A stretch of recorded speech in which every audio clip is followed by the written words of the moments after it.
What is up, boat sluts? I'm not sure if you're ready for this. Being quite honest, I'm not sure I'm ready for it either, but there's a lot of talk out there about whether you should sand or polish a boat with a buffer. Now, you know what side of the argument I stand on. This one's going to be a bit of a challenge, not going to lie. Looks like she's been neglected for quite some time.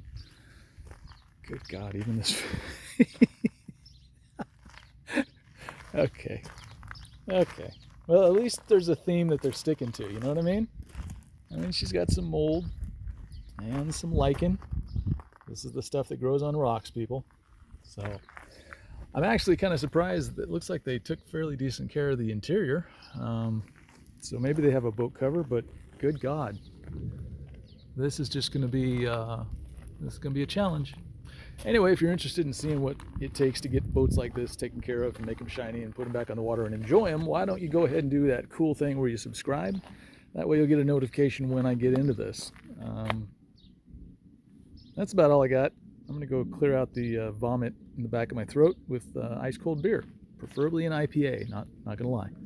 Anyway, you guys have a great day. It was fun seeing this show up. It's been on the back of my mind all day. I'm a little bit scared, not going to lie.